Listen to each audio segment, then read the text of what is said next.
Assalamualaikum warahmatullahi wabarakatuh. Perkenalkan, saya Arla Fani Rahmanda dengan NIM 20060211037 dari kelas Biologi C. Di sini saya akan mempresentasikan materi yang berjudul Hukum Islam dan Budaya Lokal.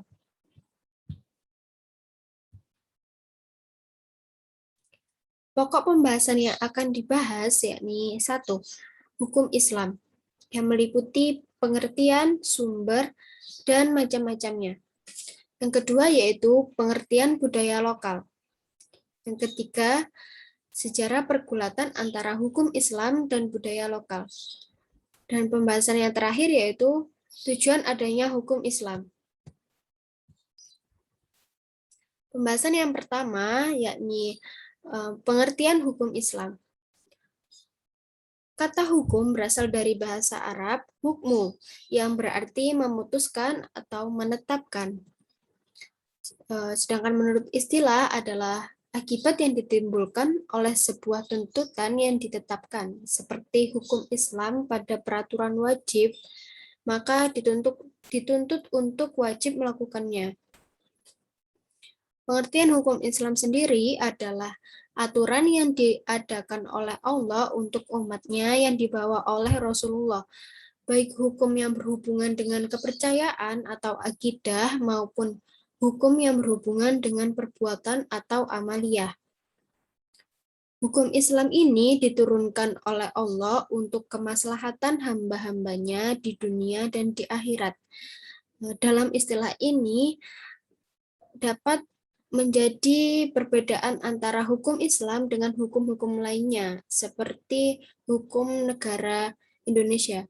Hukum negara merupakan hukum yang diciptakan oleh manusia dan hanya digunakan di dunia saja, untuk kemaslahatan dunia saja.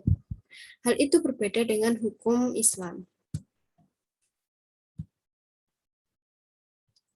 Kemudian sumber-sumber hukum Islam. Dalam hukum Islam seringkali muncul berbagai perbedaan dalam memutuskan sesuatu. Oleh karena itu diperlukan sumber-sumber agar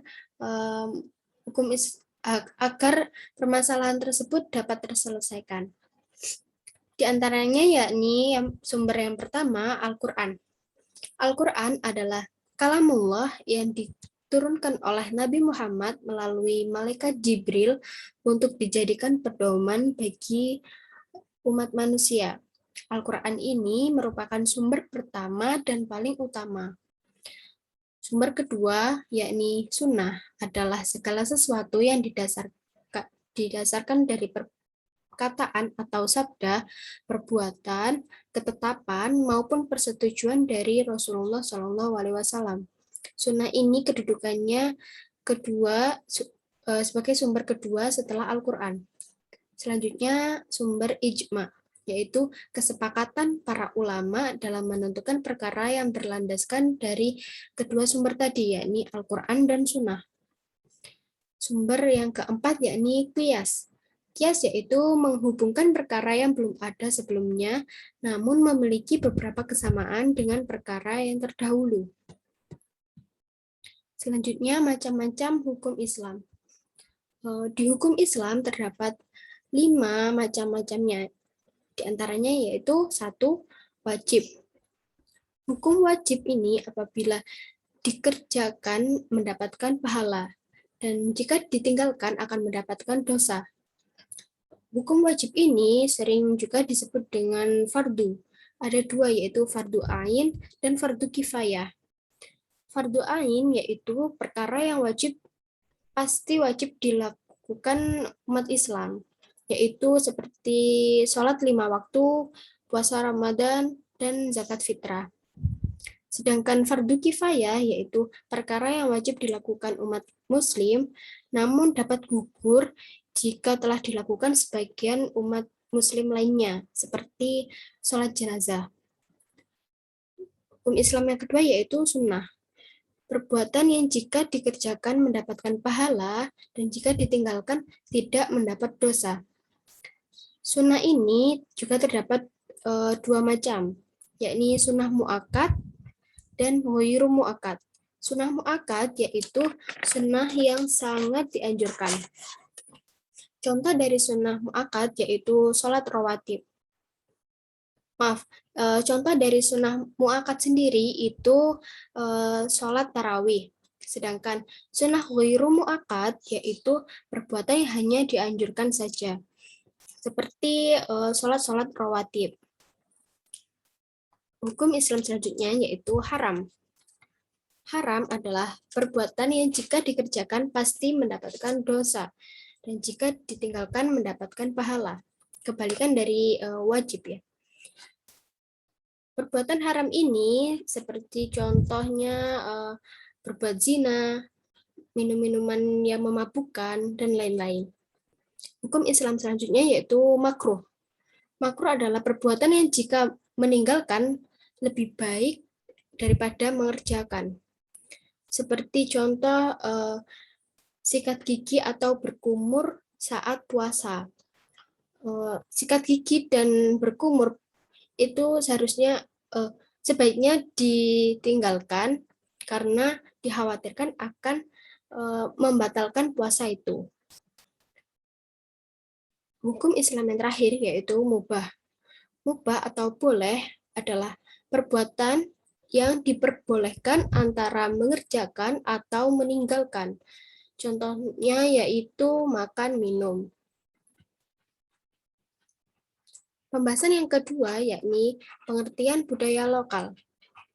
Budaya dalam artian Islam terdapat dua istilah yaitu uruf, berarti sesuatu yang sudah diketahui, dan adah berarti kebiasaan, adat, atau praktek.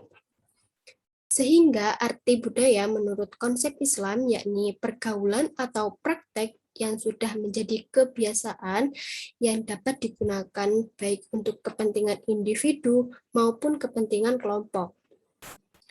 Istilah budaya lokal yaitu pikiran, akal budi, adat istiadat, atau sesuatu yang mengenai kebudayaan yang telah berkembang di masyarakat.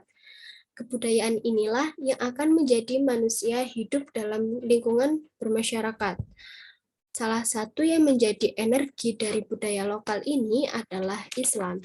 Oleh karenanya, Islam dan budaya lokal akan terjadi keterkaitan antara keduanya. Keterkaitan itu memuncul sebuah hubungan antara Islam dan budaya lokal. Islam sangat menghargai adanya budaya lokal yang sudah ada di tengah masyarakat. Maksudnya yaitu sebelum Islam datang, budaya lokal itu sudah ada.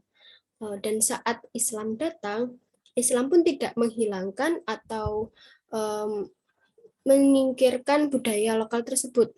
Akan tetapi hanya mengubah dengan syariat-syariat Islam. Sehingga kehadiran Islam tidak bertentangan, melainkan dekat dengan kehidupan masyarakat. Islam dan budaya merupakan dua komponen yang saling mendukung. Hal itu karena Islam berkembang dengan menghargai budaya, dan budaya juga mengalami pembaruan dengan ajaran Islam.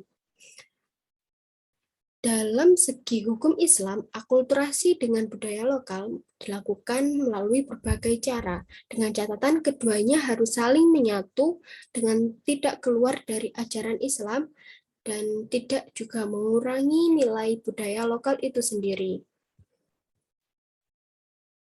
Pembahasan yang ketiga yaitu sejarah pergumulan antara hukum Islam dan budaya lokal. Seperti yang sudah dijelaskan sebelumnya, bahwa Islam datang itu masyarakat sudah mengenal akan budaya lokal. Kemudian Islam datang dengan cara mengadopsi budaya tersebut dengan ajaran Islam. Pergumulan itu dimulai pada saat masa pra-Islam.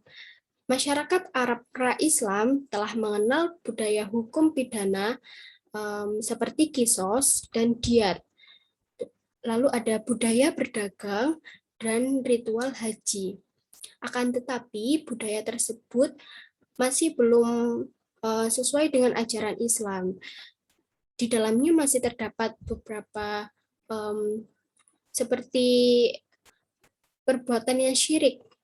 Contohnya pada ritual haji masih terdapat menyembah berhala. Kemudian Islam datang dan pada pertama kali masa Rasulullah melegalkan budaya Arab pra-Islam tersebut dengan mengadopsi dan dipraktekkan sesuai ajaran Islam. Jadi ritual haji yang tadinya ada unsur syiriknya dibuang dan dipraktekkan sesuai ajaran Islam. Pada masa sahabat juga dipraktekkan sesuai masa Rasulullah, seperti pada sistem diwan yang diadopsi dari Persia dan pelayanan pos dari kerajaan Bizantium. Selanjutnya, Islam di Indonesia. Seperti yang sudah diketahui bahwa Islam masuk di Indonesia, khususnya di Pulau Jawa, disebarkan oleh Wali Songo atau 9 wali. Para Wali Songo menyebarkan dengan berbagai cara, di antaranya yaitu dengan seni budaya lokal yang bernuansa Islam dan bersolawat Nabi, dan mendirikan masjid yang menaranya itu bernuansa budaya lokal juga perpaduan antara Islam. Selanjutnya yakni pembahasan yang terakhir, tujuan adanya hukum Islam. Hukum Islam ditetapkan oleh Allah tentunya memiliki maksud dan tujuan tersendiri. Tujuan utamanya yakni untuk kemaslahatan manusia di dunia maupun di akhirat. Namun apabila dijabarkan, akan terdapat beberapa tujuan-tujuan. Di antaranya yakni pemeliharaan atas agama. Maksudnya yaitu Islam mempunyai hukum bagi orang muslim yang murtad agar tidak mempermainkan agamanya. Yang kedua yakni pemeliharaan atas keturunan. Hukum Islam mengharamkan seks bebas atau berzina. Hal itu guna menjaga garis keturunan manusia. Yang ketiga yakni pemeliharaan atas kemuliaan. Maksudnya yaitu hukum Islam melarang perbuatan fitnah, tuduhan, ataupun ghibah. Hal itu agar setiap manusia terjaga atas kehormatannya. Yang keempat yaitu pemeliharaan atas akal. Islam mengharamkan segala sesuatu yang memabukkan seperti minum-minuman keras. Hal itu juga menjaga akalnya agar tidak terganggu karena efek yang ditimbulkan. Dan yang kelima yaitu pemeliharaan atas jiwa. Islam menetapkan sanksi atas pembunuhan seseorang seperti hukum kisos, sehingga akan terjaga jiwa manusia. Dan yang terakhir yaitu pemeliharaan atas harta. Dalam Quran Surat Al-Ma'idah ayat 48 telah ditetapkan hukum kasus pencurian adalah dengan memotong tangan pelakunya. Hal ini untuk mencegah tidak dilakukannya kejahatan dan terjaga atas apa yang kita punya. Baik, sekian yang dapat saya paparkan. Kurang lebihnya mohon maaf dan saya ucapkan terima kasih yang sebesar-besarnya. Assalamualaikum warahmatullahi wabarakatuh.